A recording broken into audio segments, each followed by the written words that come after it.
Hey, everybody, and welcome back to the Exit Is Now podcast with me, your host, Scott Snider, hanging out with two very special people that drove all the way in from Wisconsin. We'll get to their introductions shortly. Before we do that, for all of our listeners, please feel free to comment and share.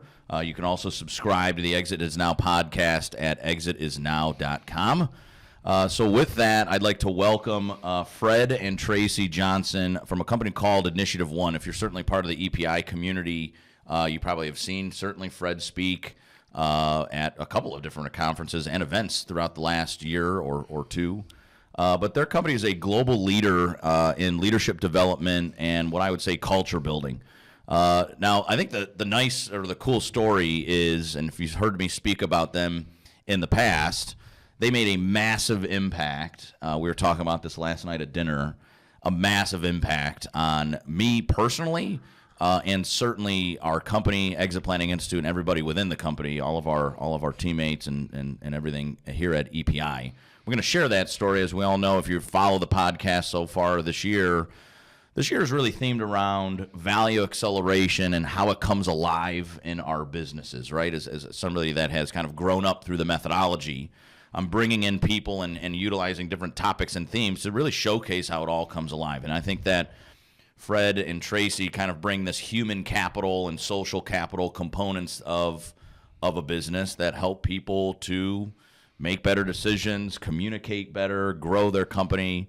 And in all seriousness, as a true living and breathing case study, guys, when we talk about how do you measure the stuff that you do, for our company, we've grown by 66% over the last 12 months. We've retained nearly 100% of our employees. Our employee satisfaction score has gone from almost slightly below average for all of our SEPAs, basically a high 3 approaching a 4, up to best in class at almost a 5 at 4.99. And we've run 2 or 3 awards over the last 24 months. For best workplaces and innovation and things of that nature. So that's my story, but want to welcome both of you to the show. And I want to start to kind of talk about just that. So I think when you hear leadership coaching and transformational leadership, and I think this was probably the word I used when I met you, it's like rainbows and butterflies and like fluffy. And we go, well, here's another program. I've seen this before. Can you talk to me about when you walk into an owner, walk into a team, walk into an executive, a leader, and they have this kind of predetermined notion in their mind? Fred, can you talk to me and open up about how do you combat that? How do you measure it? What's it look like? And is it all fluffy and rainbows and butterflies? Well, first of all, everyone has, what we have found is our number one competitor is the vanilla experience that they had with someone else that was the flavor of the month, some trite leadership formulas of 4 tips and how-tos. And so we know every time we walk into a new organization, and we've worked with over 400 companies, ranging from the NFL to major global healthcare systems to major manufacturers like McDonnell Douglas and Boeing, and we always know that that's what's in their mind, but it doesn't bother us because we know what we know. And so it really starts with a different set of questions. We don't go in talking about how great we are because, quite frankly, people don't care. People have pain. Every executive has pain that's keeping them up at night, that's resulting to either people issues or project issues or performance issues or delivery issues. And that's where we start. We want to know, what is your pain point? If there were 2 to 3 areas that you could change, and just those 2 or 3 areas, if you made some pivots in those areas, it would lead to massive increases in results. Would you be interested in that? And I've never had a decent CEO say, no, I'm not interested in significant proven results. Yeah. So it's really about, our process. We have reams of data of very measurable, tangible results that have been proven, and so we're pretty excited that that's one of our differentials. Yeah, and Tracy, we were talking about this, I think, yesterday too. You guys, I mean, maybe you guys have probably always done this, but you guys have expanded your business just beyond just companies, beyond just the NFL teams. But you guys I thought was really cool last night in talking at dinner, expanding into school districts. So it's really kind of for anybody that's looking to have a better culture, better team, better decision making. Yeah, we work with the common denominator of all of those, Scots, are that they're leaders, they're people, and they're humans, and everybody truly wants to do a great job, especially in those settings. And Fred, the work that Fred's done for 20 plus years, and then I joined him in 2006. I know for my own executive team, just as you talk about the results, the impact and the results of the process that we use in the organizations, whether it's education or retail or manufacturing or business, whatever that general business is. The common denominator, the common thread is we know people. We know people really, really well. So it helps us to get to those root cause issues and get some things, what we would describe on top of the table, that can help them succeed. Yeah. No, I think that put it on the table is one of our core values now, as you know, and we'll get to that in my coming question, because I think it's one of many lessons that we all learned here at EPI that we also take into probably our personal lives too. But before we kind of dive into what it is, let's kind of maybe step back. And we were talking about this pre-show. One of the biggest first lessons I learned from you is that the way people want to be led, right, has changed. And maybe it was my classical training, right, from the 60s and the 70s and the 80s, from my mentors that kind of taught me how to lead. But when in that kind of opening 1 out of 9 sessions, right, you kind of redefine leadership. So can you talk to me about, we're 2023, what do people want out of a leader? What does leadership look like in organizations, good organizations? Well, leadership today is diametrically different than what leadership was 30 years ago. Bill Gates said the new math is no longer addition, subtraction, multiplication, and division. The new math is the ability to unlearn what you have learned and relearn new things. Right. And the faster that you can unlearn and relearn, the more relevant you're going to be. And so we're having to work with companies, especially boomers and older millennials. They struggle with the old concept of leadership. And the old concept of leadership is about who has the authority, who's the boss. That has changed from who is the boss to who is my mentor. So today, if you're going to be an effective leader, you have to make a pivot from being the teller to the teacher. And you also have to change your identity as a leader, because if you get your sense of identity from being able to boss people around and that I'm in charge, by the way, if you have to tell people that you're in charge, you may be in charge, but you're not leading. And the new leadership today is you're, as a leader, you're no longer the teller, you're the facilitator and the connector. One of the things that we know about leadership today is the fundamental consumer formula that we've worked for decades has changed. And the old consumer formula is this: you either get quality or you get speed. And we all understood you don't get both. Well, technology has changed that, because one of the things that we know in the sociological realm is that as people are exposed to information and ideas, as they become more knowledgeable, their expectations of other people increase. And so what that has done is it has increased what people believe other people are capable of. And today, the new consumer formula is speed and quality. Right. And if you can't deliver both, you're going to be in trouble. Well, that is a massive leap in the performance of a company. And that worked for decades when the leader was the one person who had the authority and the knowledge, and he or she got to tell everybody else what to do. And the other 7 Their role was to say, keep their mouth shut and say, okay, how high, how fast? But the world today has increased its speed so fast that in order to make that massive leap from quality or speed to quality and speed, that one person, if he or she was already capable of thinking that way, they would have already done it. And that is where a great team leader today, it's all about the team today, not about the leader. And the team is able to feel empowered, and all these ideas start coming.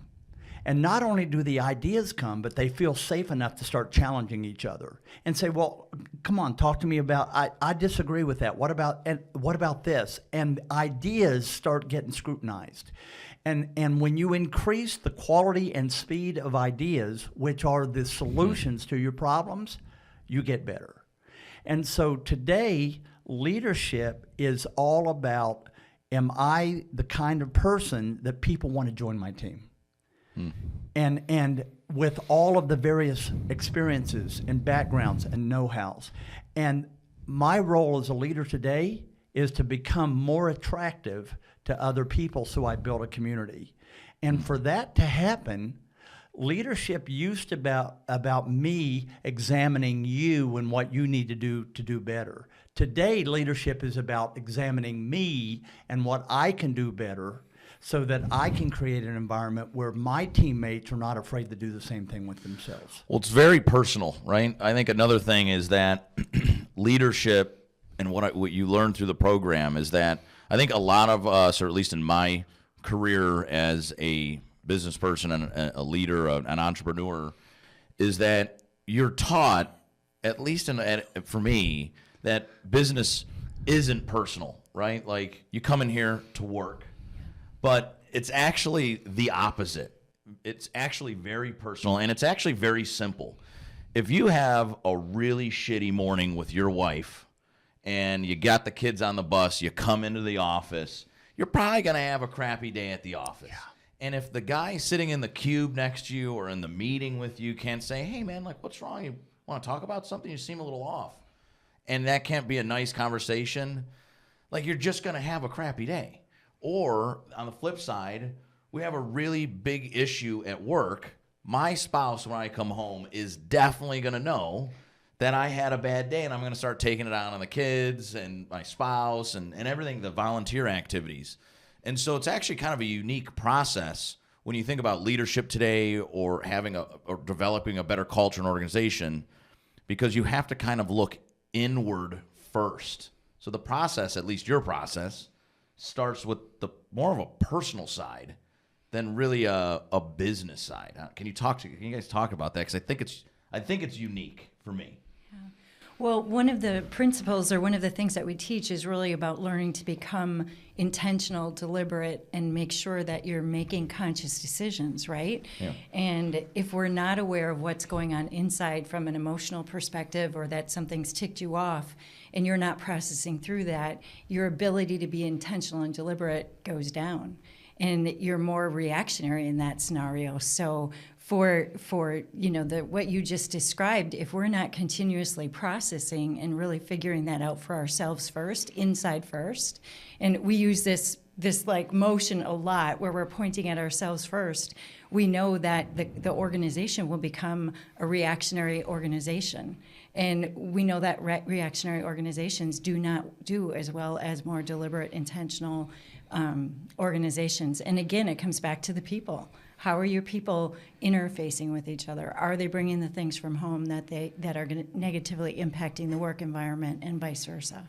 So yeah, Fred, so it's like when you guys get into an organization, what does it look like? I think that's a good kind of segue, right? Yeah. It's probably some of those things. Like, what is that? So how do I know, right? We get this question in our community of advisors quite a bit, where they're like, there's all these functional things. We were talking about just this before we went on the air too, where the exit planning ecosystem becomes so big, right? It's almost overwhelming, because the stuff that we're talking about right now for the first 15 minutes of the show takes you from a very successful year-over-year company to a very significant one that's highly valuable, ready, attractive, all the things that we know.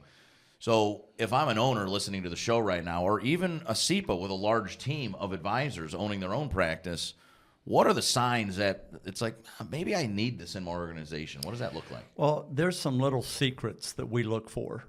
They're actually not rocket science. So we'll go into an organization and they'll say, why don't you sit in on one of our leadership meetings? Oh, that's got to be well, a treat. And here's what we look for.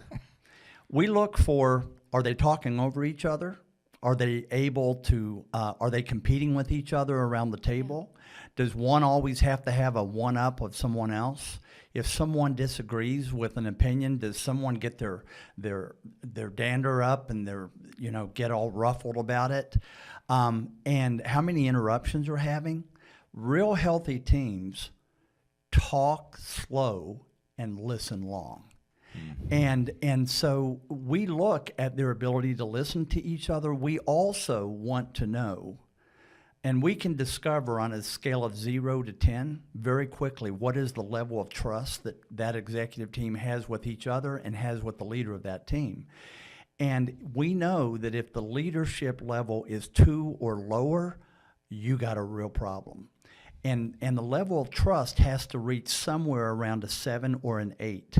Because let me give you an example. If I'm at a 2 in my trust level, we're at a 2 with each other, yeah. I'm not going to be real with you. If I see that you're doing some things that you're really shooting yourself in the foot, I'm not about to tell you that because I don't trust your reaction to that. But if I'm at a 7 in terms of trust, you're going to say, hey, Fred, I need to share this with you. And if you do the same thing with me, I'm not threatened by that. And so the higher the level of trust in a team, the more robust the truthfulness is and the level of candor, respectfully, which causes problem solving to increase both in speed and quality. Part of my background was I was mentored directly by a person who was with Edwards Deming for 23 years in Japan, and they together built the lean process in Japan. Yeah. And she taught me when I was in my 30s that there are 2 things that separate world-class companies from everybody else, and I mean world-class. One is how they deal with issues. In other words, they don't have all this kind of drama. Drama kills execution. It kills focus. And we tell people great companies deal with things when they are a crumb size instead of letting them grow to become Thanksgiving dinner. Mm-hmm. The other thing is, and the lower the drama, the greater the focus that you have. The other thing is world-class companies simply make decisions better than their competitors.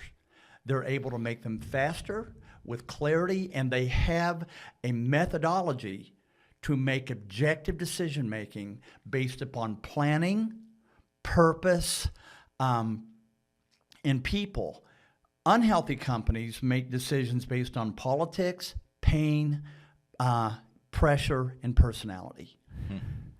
And so that's what we help organizations to do, is to begin to rise above the noise and start making decisions internally instead of reacting to what is the greatest fire that's going on at the moment. Right. So I think that I want to start to dive into how this has come alive in our company, right? You guys have already started alluding to some of these kind of core principles. Before we do that, I want to take a quick break, so stick with us. We got about a 2-minute break, and we'll be right back. Walking to Destiny was written to arm business owners and their advisors with the knowledge and understanding needed to recognize their potential, execute growth tactics, and harvest the wealth locked inside a business. Originally written in 2016 by the creator of the Value Acceleration Methodology, Chris Snider, Walking to Destiny 2.0 features a fresh and evolved look into the proven system to maximize value, grow income, and build a business that can be run without you, even if you never plan to leave. Discover how to align your business, personal, and financial goals. Distinguish between your business's attractiveness and readiness to transition. Measure the value of your intangible assets that likely contribute 80% of your company's value. Adopt a process to measure your results every 90 days. Walking to Destiny is the foundation for the Exit Planning Institute's Certified Exit Planning Advisor Credentialing Program. More than 5,000 advisors hold the CEPA designation, the world's leading exit planning credential. Grab your copy of Walking to Destiny 2.0 by visiting www.wtddownloads.com. Hey everybody, welcome back to the Exit is Now podcast, hanging out with Fred and Tracy Johnson from Initiative One. Before the break, we were setting up leadership today and kind of talking to or maybe around some principles, and I want to dive into how it's kind of come alive in our own organization. So I went back through and as preparing the show, and I said, what really kind of, there's all kinds of stuff, right? Like literally, I was sitting with Jocelyn and Paige and just like laundry lists of cool things that came out of this training, truly transformational. But I picked a few that I think the audience should like absolutely know about because it really has affected me as an owner, as a business leader, and certainly as a person that wants to help owners create more significant companies. So I want to go back and start maybe where you guys all start in the process, which is more about understanding yourself personally. Because I just think, again, it's kind of abnormal to think about when you go into these more traditional leadership training things, like they just kind of dive into being a better business leader. But the real approach is understanding who you are first. It talks about purpose. You have this 2 or 3 word statement, although I think my statement's 3 words. It's supposed to be 2, right? Well, you're a rebel. Yeah, I'm a rebel. Yeah. Okay, fair enough. So mine's like 3. But what you did for literally all 20 of us here at EPI was allow us to understand who we were as people first. When we understood who we were as people, we start to almost naturally become better business leaders. Can you just talk about that first journey of saying, okay, who am I? Then who am I as a business leader? Well, that's where your traditional leaders will say, okay, here comes the butterfly stuff, okay? Let me give you the business case for this. When leadership was about what you knew, it would have been butterflies. But today, and 70% of the workforce today, they absolutely will follow you. They don't care what you know. They don't care about your authority because they have such knowledge that they think they're authorities. So 70% of today's workforce, they will follow you not because of what you know or how well you can do your job. They will follow you for 2 reasons. Who are you as the leader? Do you empower them? Do you show them that you value their opinion? Do you include them in decision making? That's a game changer. And the other reason that they will follow you is, do you treat them in a way that they feel that they matter? Right. They have rejected the notion of their parents and their grandparents that you're a tool, you're an asset. They've rejected that. And they want they want integrity between their personal life and their professional life. And so today people follow you because of who you are. Well, if you don't know who you are, that's the blind following the blind. And so that is why, look, if I found out that 40 years from now, suddenly the ability to do hula hoops in grass skirts suddenly motivated people to follow Back to me, butterflies and rainbows. guess what we would be doing? We'd be doing hula hoop exercises and grass skirt design sessions. You have to change to where society has gone to what is relevant. And so that's why you have to look inside, because the criteria for being followed and having people buy into your leadership, if you're not aware of who you are, you're not going to recognize how you're coming across to people. Does that make sense? No, it makes perfect sense. One of the note I kind of wrote down that struck me when you were talking is, we call it leadership training, but it's not like everybody's in this traditional leadership role, right? Like if you looked at the 20, 25 people that are EPI, they don't necessarily all in leadership roles, but they're all leaders. So it's almost like, I'm thinking about this kind of like generally off the cuff. That's like, if I'm sitting here and saying an owner and I'm saying, I got 30 people, like from the part-time office assistant to my CFO, those are two different leaders. In fact, you might challenge to say, well, the part-time assistant isn't a leader, so why would I put that person in leadership training? But it's almost what we're having to recognize in maybe the new generation of people that are in the workforce is they all are leaders. That's right. It's really what you're talking about is just being a better person. Yeah. Yeah, I think it's interesting. Well, think about speed and quality. If you don't have everybody bringing their best leadership every single day to the Right. table in your business, you're not going to keep up with speed and quality. You have to have people who are willing to step into their leadership, no matter what position it is in the organization. And so it is not about position and title anymore. It is not about knowledge and information. Actually, it's information shared. It's being vulnerable. It's being authentic in your leadership from where you come from. So Yeah, I was preparing for like a little blurb that I wrote for Forbes, and just kind of studying what, and as EPI grows too, right? Studying what people want so that I could be a better leader. Yeah. And it's kind of what you're talking about, and maybe what we're all kind of walking around in terms of what is a leader. And looking in the research, people today that are in the workforce want maybe two or three things. They want purpose in their work, right? Yeah. They Meaningful want work. meaningful work, Yeah. and they want the ability to be independent, right? To be kind of self-directed. Yes.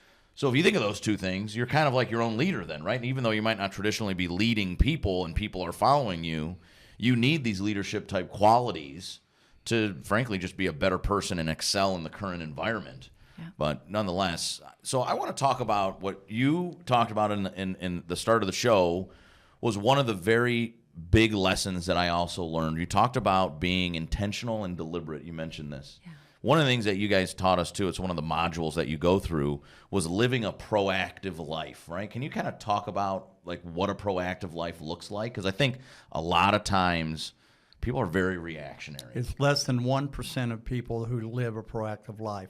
Talk about that, Trace. Yeah, I think most people don't really understand what their gifts, their abilities, what their core values are or beliefs are. And that first part of the process really is about understanding that in terms of who you are as a leader. So if you're not clear on that two-word purpose statement, if you're not clear on what your core values or beliefs are, your alignment with the organization is really unknown, and it is the blind leading the blind.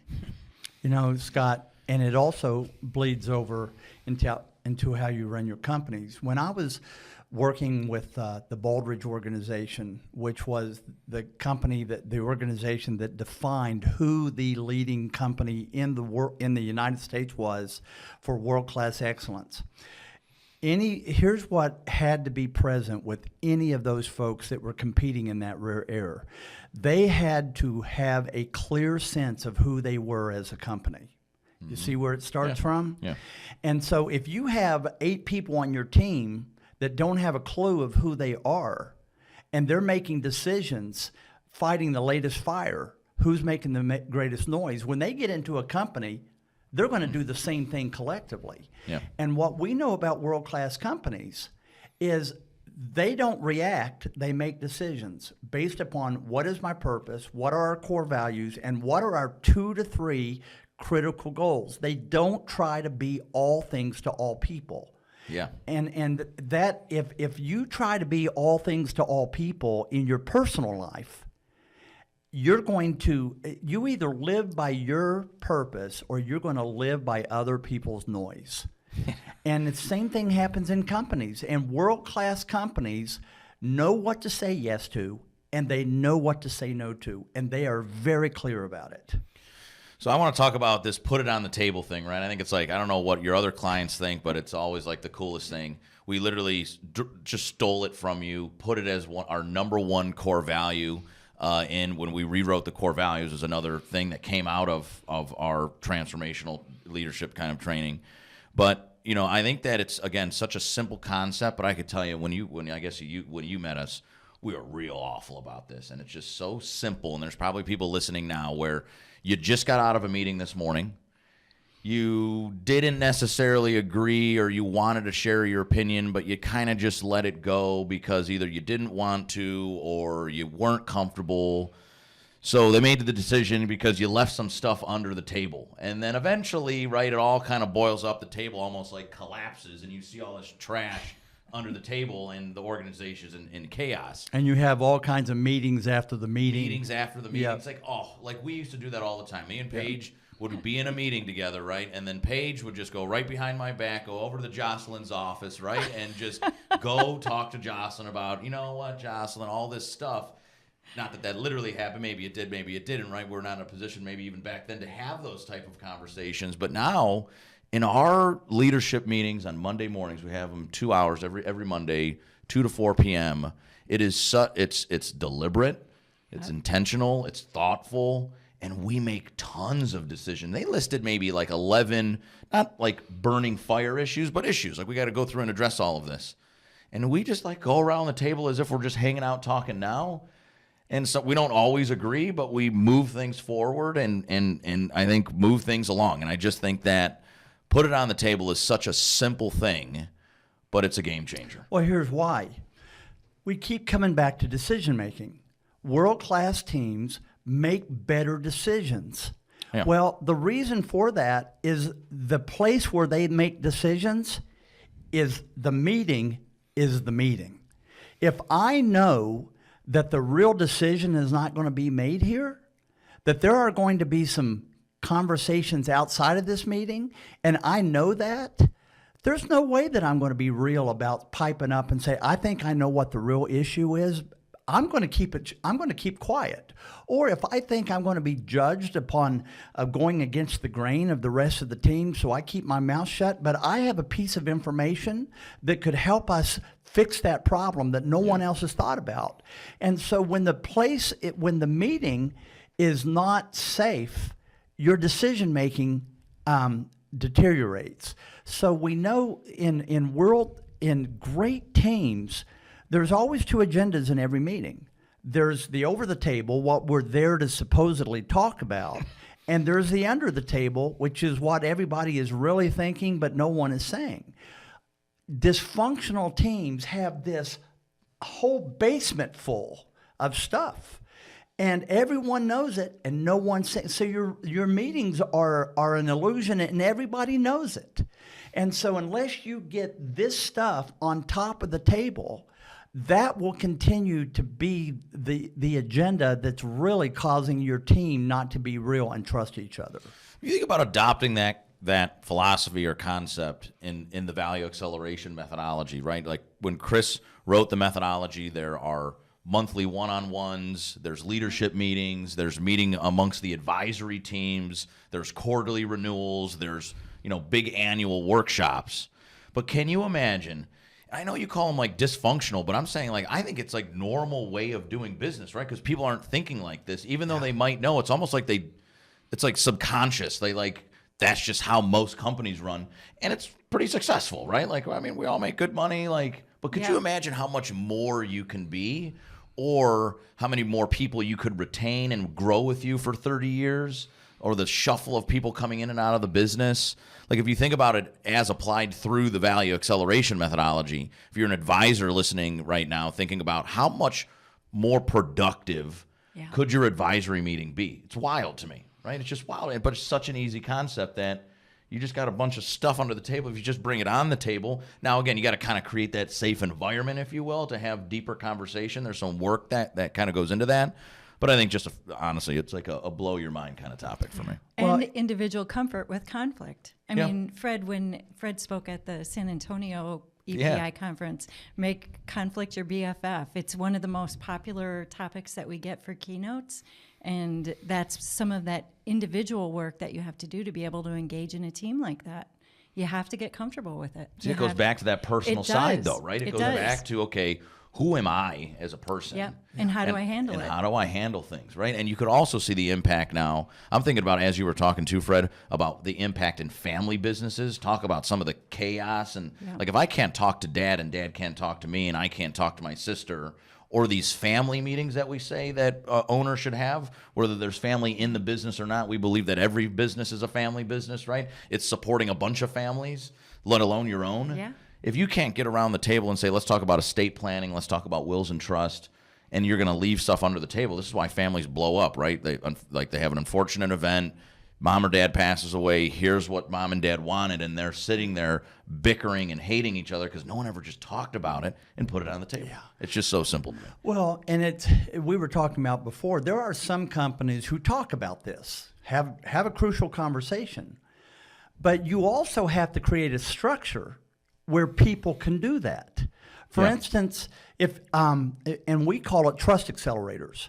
We create criteria that, look, if we're going to grow in trust with each other, we've got to agree upon what are the things that, as long as we stay within that fence, there's nothing that we can't talk about, as long as we're kind, direct, and respectful. And if you don't give people a structure, it's let's throw it on the wall and hope it sticks. So the key is empowering people to become comfortable with being uncomfortable. Right. And that just because you're uncomfortable doesn't mean the subject matter you're talking about is inappropriate. And just because you're uncomfortable doesn't mean it's not a safe environment. So we have to change those narratives that people have, that what is really healthy dialogue that drives maximum results. And we don't have time to go into it, but there is a structure that we teach people, a methodology that's quite simple, that helps people to have that framework without being a psychologist that can read into everybody's mind.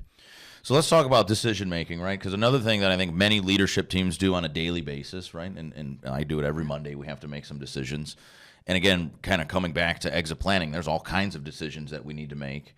You teach this 80-20 principle. There's a name for it. I forget it right now. Pareto principle. Yep. And so kind of talk to the strategic versus operational versus stop doing. I think Trace, it's important. You want to jump in? Sure, I can jump in. For any business or any leader, there's this bucket of to-dos and things that have to get done.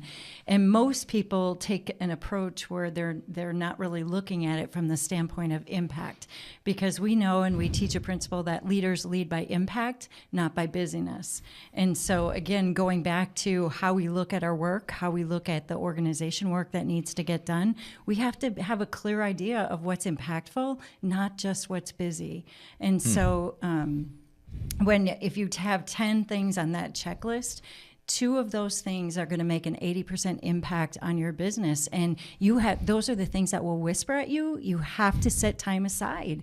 You have to set time aside for strategic discussions and dialogues about how will this impact us 5 years down the road, 3 years down the road.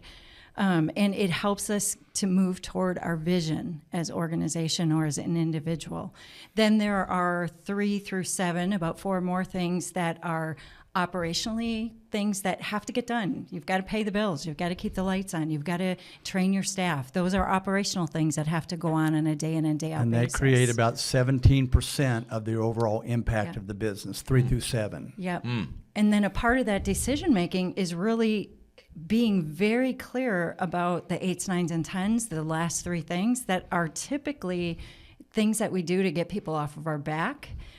Create drama in the organization. And if we're not paying attention to that, and this is where sometimes people think cultivation is not strategic.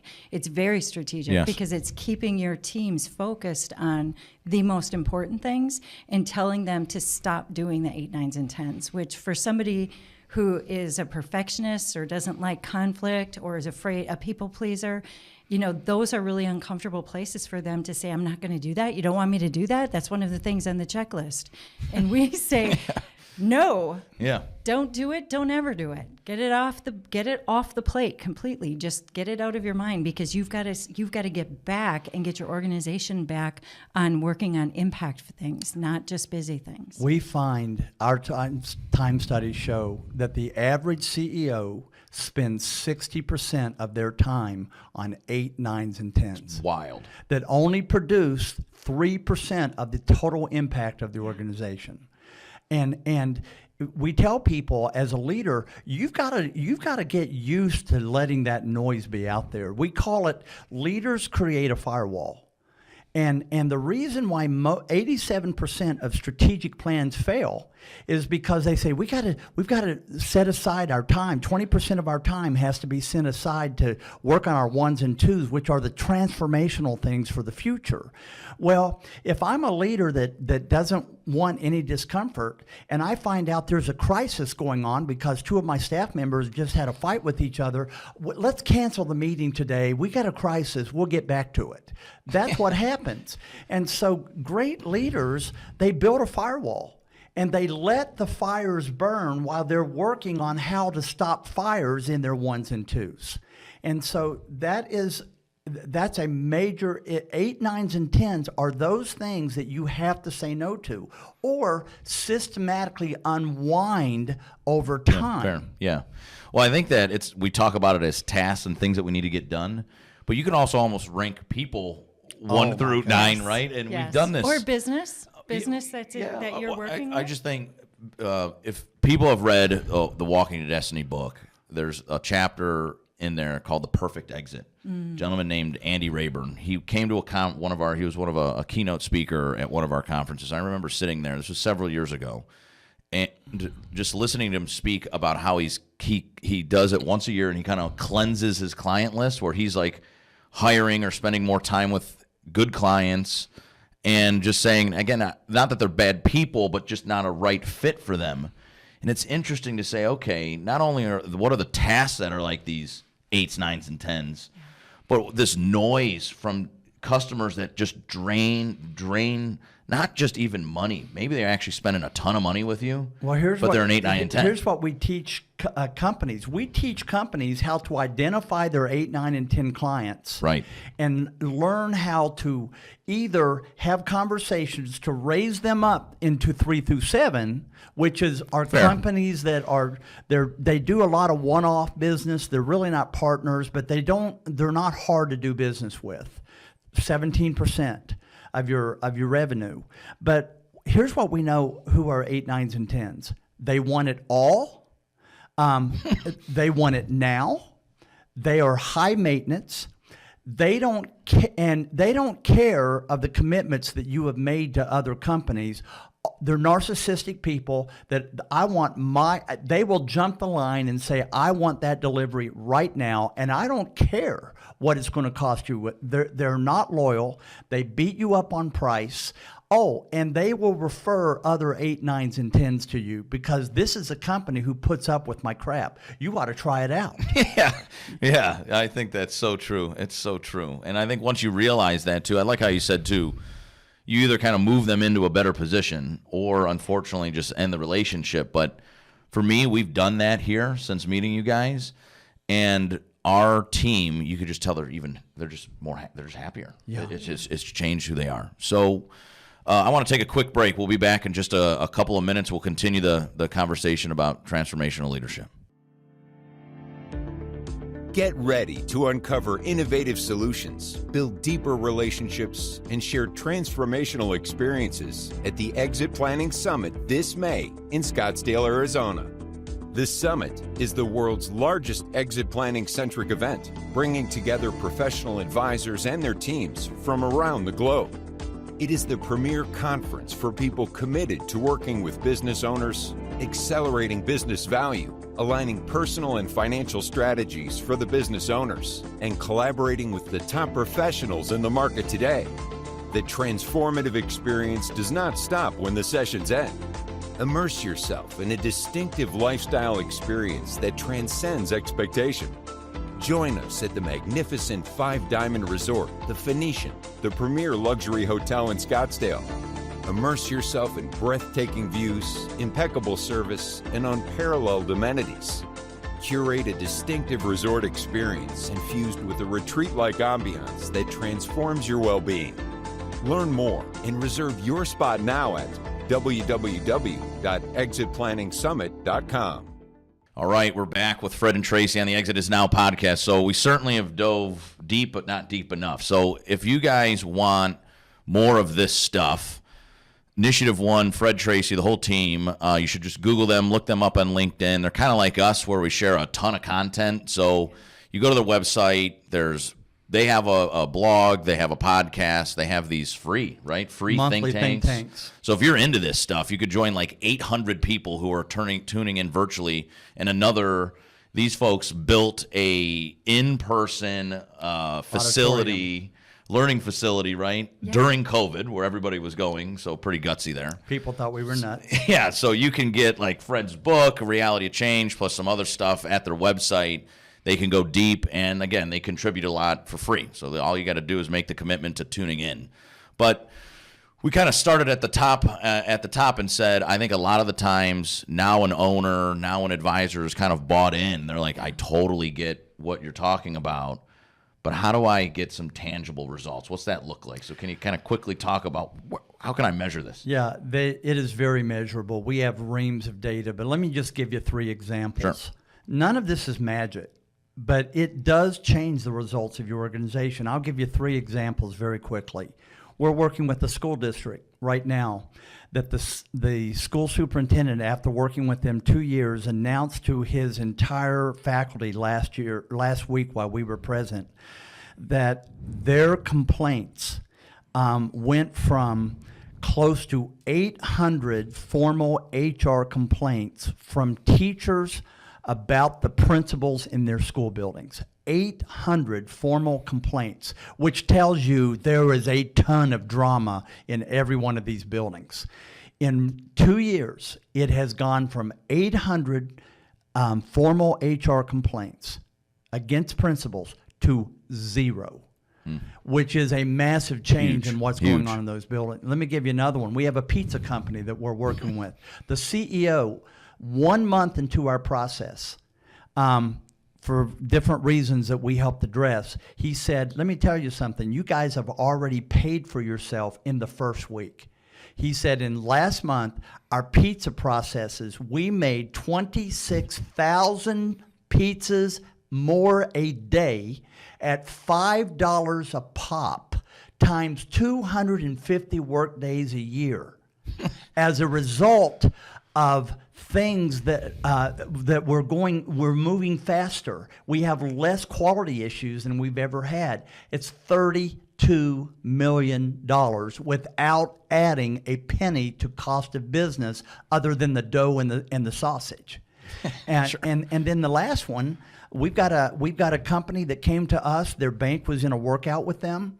They said they had lost money 6 years in a row.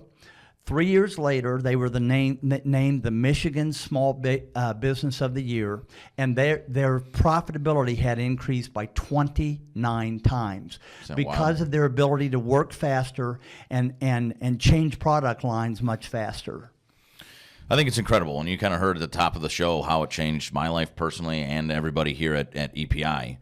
So I got to ask a non-leadership question, or maybe it is, right? So another odd beater, right? I think in exit plan we always talk about business owners trying to change the outcomes, change the odds, right?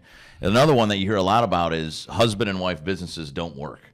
But you guys are pretty wildly successful and growing, particularly since I met you 2020 and over the last 3 years. It's been pretty incredible to see. So I need to ask, though, like, what's the secret sauce? Or maybe it's what we've frankly been talking about. We put it on the table. We have a safe place for communication. So, Tracy, talk to me about it. Yeah, that's a great question. We often get asked that question. And I would just say that we live what we teach. Right. Everything that we work with our teams on, we are working with each other, within our family, and within our business. So when we talk about alignment and you have that level of alignment, it works. I couldn't imagine not working with her. There's a couple things that are important. We understand each other's role. She understands what I look like as a wacky visionary, and I understand what she looks like as an over-anal operations specialist. And we have deep respect for each other. Yeah. The other thing is we've had to train our team that, look, we're not two. We're two individuals. So if you have a problem with Tracy, don't be coming to me, or vice versa. We don't do any of this triangulation thing.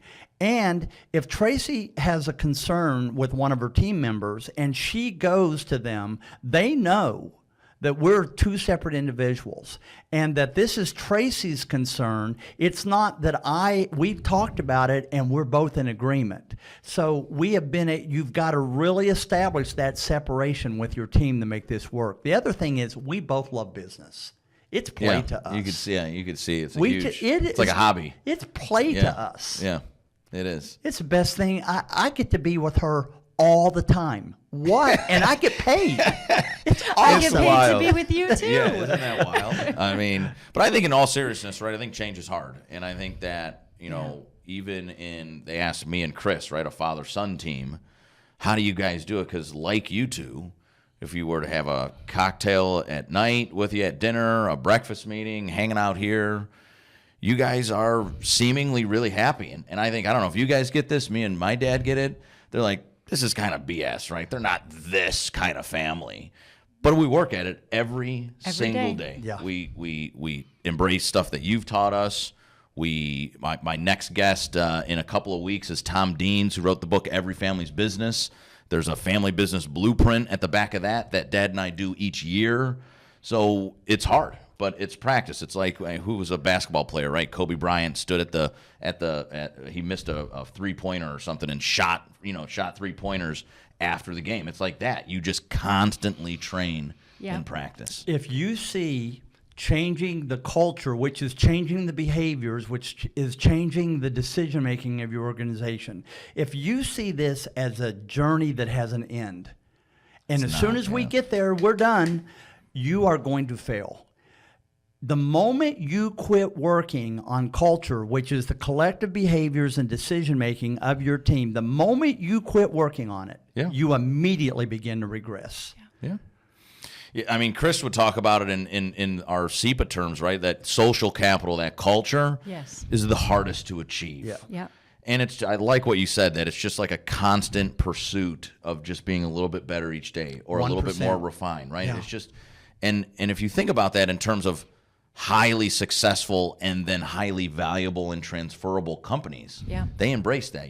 We probably have, for a small business EPI, huge professional development budget for everybody here at the company. I mean, but it gets us to where we're going, right? It allows us to grow by 60+%, win awards, retain great people. So, But all right, folks, we've come to the end, so I really appreciate you guys driving all the way in. I think there's like a snowstorm coming, so I probably got to let you guys get back on the road. But nonetheless, we will be back in a couple of weeks, Wednesday the 15th, with Tom Deans, who is the author of Every Family's Business, and a fellow SEPA and family business specialist, Amy Wirtz.